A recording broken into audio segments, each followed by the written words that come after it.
For explosive fire conditions, weather, of course, plays a major role in the birth, growth, and death of a wildfire. The hotter and drier the weather, the more explosive the fire season. And unfortunately, that's what most long-range forecasting models are pointing to. It was the third warmest and second driest winter across the prairies since records began, and that could heighten fire risk for months to come. The climate pattern known as El Niño has been pumping a huge amount of heat from the ocean into the atmosphere for more than a year now, setting the stage for a hot and dry winter and spring across the West.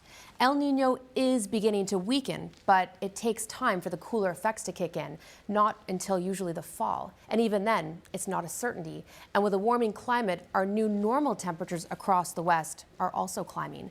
That's why most of the forecasts for summer temps right across the country are hot. Temperature affects the sparking of wildfires because it dries out fuels and allows them to ignite and burn faster. That's why wildfires tend to rage in the afternoon when temperatures are at their hottest.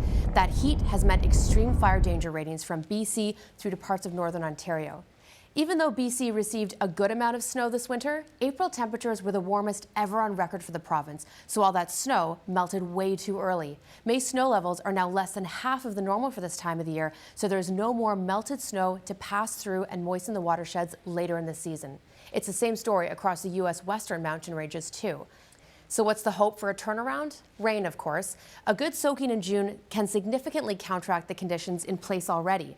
And June is the wettest month for the prairie provinces. But predicting how wet a season will be is harder than predicting temperatures, so it's hard to say what the chances are. And that rain can come with lightning strikes, which can start new fires.